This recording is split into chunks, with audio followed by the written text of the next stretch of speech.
Hello student, Chandauli पाठशाला में आपका स्वागत है। आज ज्योग्राफी का एक नया टॉपिक है हमारे लिए बहुत ही इंपॉर्टेंट टॉपिक है जो लोगों को नहीं समझ में आता है, अक्षांश और देशांतर। तो पहले हम अक्षांश को कंप्लीट करेंगे, नेक्स्ट क्लास में देशांतर कंप्लीट करेंगे और इसको हम पूरे बेसिक से देखेंगे, पूरा बेसिक एकदम क्लियर हो। पहले तो ये समझ में आ जाए अक्षांश किसको कहते हैं, फिर उसका इफेक्ट क्या है ये हम देखेंगे। और अगर आप चैनल पर नए हैं तो जल्दी से चैनल को सब्सक्राइब करिए और कंटेंट अच्छा लगता है तो वीडियो को जरूर शेयर करिए और लाइक करिए। चलिए शुरू करते हैं। अक्षांश क्या है? देखिए अक्षांश क्या है, अक्षांश किसको कहते हैं? तो देखिए हम ये क्या है, ग्लोब जैसा डायग्राम हमने ड्रॉ कर लिया है और ये 0 डिग्री पे कौन सी रेखा है? विषुवत रेखा। 0 डिग्री पे कौन सी रेखा है? विषुवत रेखा। तो क्या बोला जाता है? विषुवत रेखा से पृथ्वी के किसी स्थान के कोणीय दूरी को अक्षांश बोलेंगे। क्या बोलेंगे? विषुवत रेखा से पृथ्वी के किसी स्थान के कोणीय दूरी को क्या बोलेंगे? अक्षांश बोलेंगे। विषुवत रेखा से किसी के पृथ्वी के स्थान को हमको नापना है, विषुवत रेखा से उस स्थान की कोणीय दूरी क्या होगी? वही हमारी अक्षांश कहलाएगी।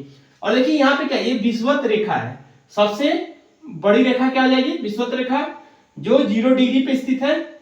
और देखिए 23.5 और 0 डिग्री के बीच में क्या होता है? इसको क्या बोला जाता है? विषुवत वृत्त। इसको क्या बोला जाएगा? विषुवत वृत्त। इसको हम विषुवत वृत्त बोलेंगे। ऊपर भी वही विषुवत वृत्त बोलेंगे। फिर इसके नीचे हम आते हैं, जब दक्षिणी ध्रुव की तरफ आते हैं तो पृथ्वी का दक्षिणी की ध्रुव उत्तर का आएंगे तो 23.5 डिग्री पे हमको क्या मिलेगा? मकर रेखा। क्या मिलेगा? मकर रेखा। और 66.5 डिग्री पे क्या मिलेगा हमको? अंटार्कटिक रेखा। 66.5 डिग्री पे क्या मिलेगा? अंटार्कटिक रेखा। किससे नीचे आ रहा है? 0 डिग्री से नीचे आ रहा है 23.5 डिग्री पे दक्षिणी ध्रुव की तरफ, तो मकर रेखा मिल रहा है। फिर 23.5 से 66.5 डिग्री पे आ रहा है तो कौन सा रेखा मिल रही है? अंटार्कटिक रेखा। फिर देखिए 0 डिग्री से हम उत्तर ध्रुव की ओर आगे बढ़ रहे हैं। 23.5 डिग्री पे यहाँ क्या मिल रहा है? कर्क रेखा। यहाँ क्या मिला था? दक्षिणी ध्रुव की तरफ बढ़ रहे थे तो मकर रेखा मिला, लेकिन उत्तरी ध्रुव की तरफ बढ़ रहे हैं तो क्या मिल रहा है? 23.5 डिग्री पे कर्क रेखा। फिर 66.5 डिग्री पे क्या मिल रहा है? आर्कटिक रेखा। 66.5 डिग्री पे क्या मिल रहा है? आर्कटिक रेखा। ऊपर उत्तर ध्रुव है, नीचे दक्षिण ध्रुव है। क्वेश्चन आ जाए, विषुवत रेखा से उत्तरी ध्रुव की तरफ हम बढ़ेंगे, 23.5 डिग्री पे कौन सी रेखा मिलेगी? तो रेखा कौन सी होगी? कर्क रेखा। और 66.5 डिग्री पे कौन सी रेखा मिलेगी? आर्कटिक रेखा।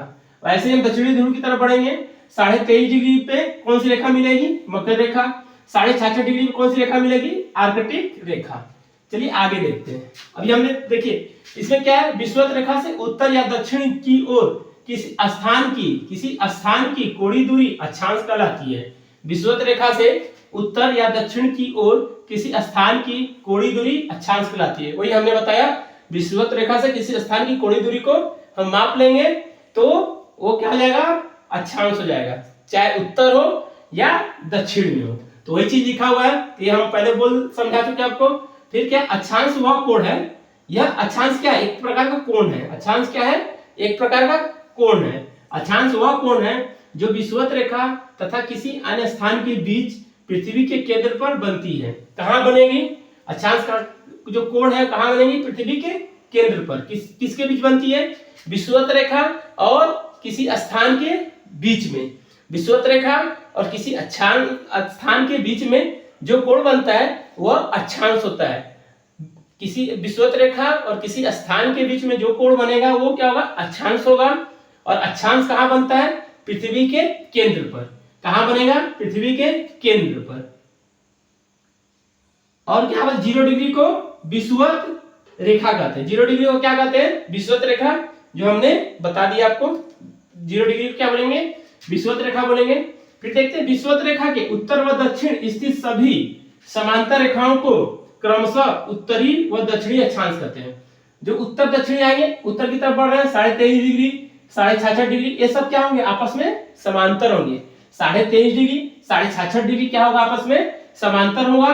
और फिर दक्षिण की तरफ आएंगे, ये भी 23.5 डिग्री, 66.5 डिग्री आपस में समांतर होंगे। तो क्या होगा? विषुवत रेखा के उत्तर व दक्षिण स्थित सभी समांतर रेखाओं को क्रमशः उत्तरी व दक्षिणी अक्षांश कहते हैं। उत्तरी व दक्षिणी अक्षांश कहते हैं। फिर विषुवत रेखा से ध्रुवों की ओर बढ़ने पर, विषुवत रेखा ये है, इससे ऊपर की ओर बढ़ रहे हैं, मान लीजिए ऊपर की उत्तर की ओर पड़ रहे हैं, उत्तरी ध्रुव की ओर, तो वृत्त छोटे हो जाते हैं। तो देखिए वृत्त छोटा होता जा रहा है कि नहीं, यहां से ऊपर बढ़ रहे हैं तो वृत्त छोटे हो जाएंगे। और 90 डिग्री उत्तरी अक्षांश उत्तरी ध्रुव को तथा 90 डिग्री दक्षिणी अक्षांश दक्षिणी ध्रुव को कहते हैं। देखिए यहां से विषुवत रेखा से हम डायरेक्ट खींचेंगे तो यहाँ 90 डिग्री बनेगा, तो 90 डिग्री दक्षिणी अक्षांश को क्या बोलेंगे, दक्षिणी ध्रुव, और 90 डिग्री उत्तरी अक्षांश क्या बोलेंगे, उत्तरी ध्रुव। यहां तक समाप्त हो गया हमारा, और इसका जल्दी से स्क्रीनशॉट लीजिए, फिर हम आगे बढ़ते हैं।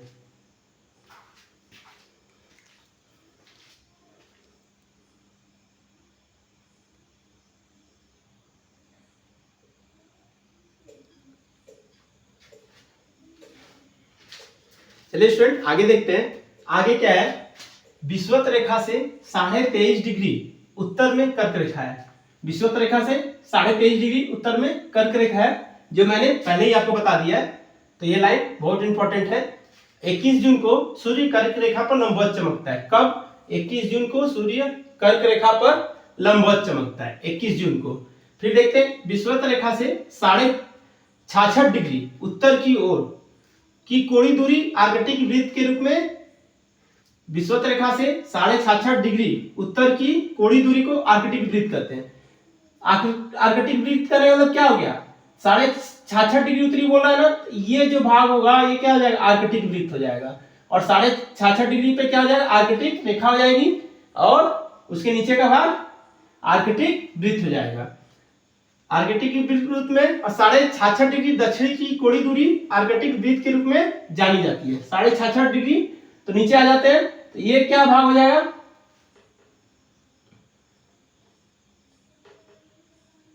ये 66.5 डिग्री क्या आर्कटिक रेखा हो गया। तो इसके नीचे का भाग क्या हो जाएगा, आर्कटिक वृत्त।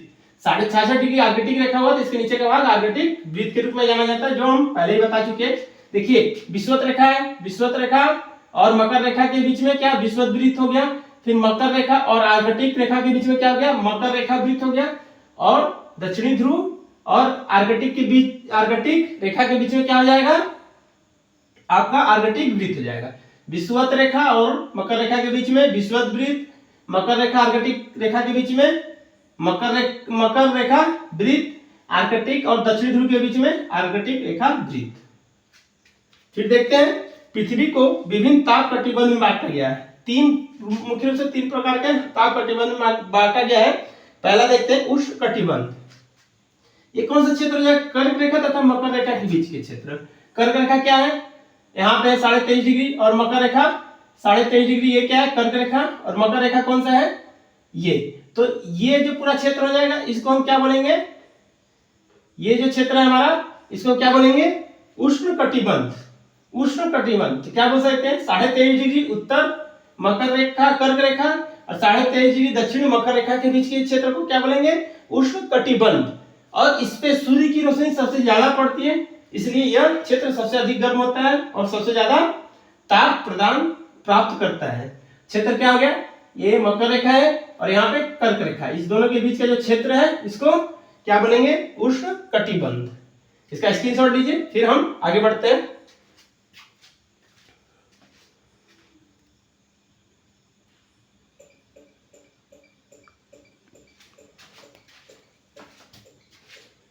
स्टूडेंट आगे देखते हैं, आगे क्या है, शीतोष्ण कटिबंध।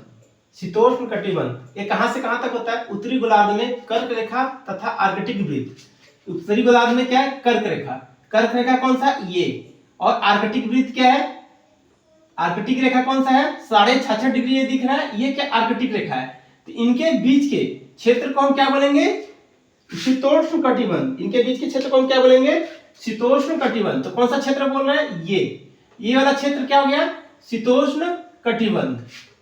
कर्क रेखा और आर्कटिक वृत्त, आर्कटिक रेखा और कर्क रेखा के बीच का क्षेत्र शीतोष्ण कटिबंध हो गया। फिर इधर मकर रेखा और अंटार्कटिक रेखा के बीच का क्षेत्र, मकर रेखा और अंटार्कटिक रेखा के बीच का क्षेत्र क्या हो गया, शीतोष्ण कटिबंध। उत्तरी ध्रुव की तरफ बढ़ेंगे, किसके बीच होगा, कर्क रेखा और आर्कटिक रेखा के बीच का क्षेत्र क्या बनेगा, शीतोष्ण कटिबंध। और दक्षिणी ध्रुव की तरफ बढ़ेंगे तो मकर रेखा और अंटार्कटिक रेखा के बीच का क्षेत्र क्या बोला जाएगा, शीतोष्ण कटिबंध।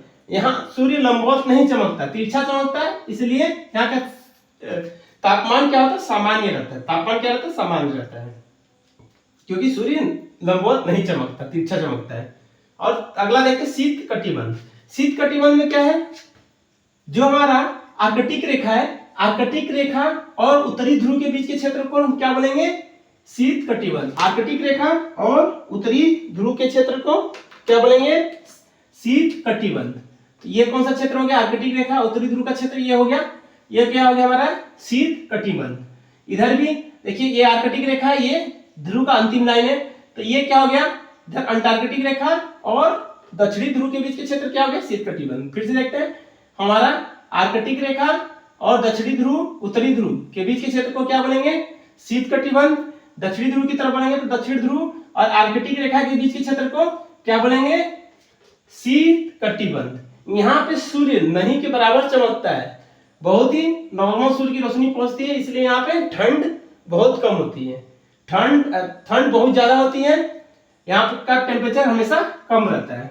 चलिए देखते हैं क्या दिया गया। उत्तरी गोलार्ध में कर्क रेखा तथा आर्कटिक वृत्त और दक्षिणी गोलार्ध में मकर रेखा तथा आर्कटिक वृत्त के मध्य का क्षेत्र क्या कहलाता है, शीतोष्ण कटिबंध, जो हमने अभी समझाया।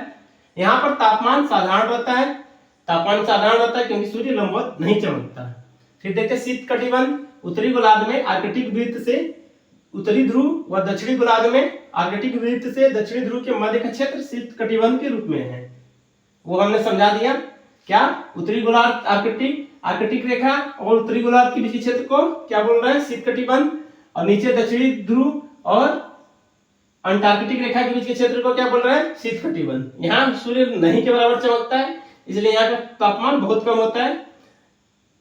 दक्षिणी ध्रुव के मध्य का क्षेत्र शीत कटिबंध के रूप में है, इस क्षेत्र में बहुत ठंड रहती है। क्या रहता है, बहुत ज्यादा ठंड रहता है। तो ये हमारा अक्षांश टॉपिक कंप्लीट हो गया। नेक्स्ट क्लास में हम देशांतर देखेंगे और मानक समय कैसे निर्धारण होता है उसके बारे में देखेंगे। और हमारे साथ बने रहिए, धीरे धीरे ऐसे करते करते एक टॉपिक कंप्लीट होगा। वीडियो अच्छा लगता है तो जरूर शेयर करिए, और चैनल पर नया है तो सब्सक्राइब करिए और लाइक करिए। चलिए नेक्स्ट क्लास में मिलते हैं, अभी के लिए इतना ही, धन्यवाद।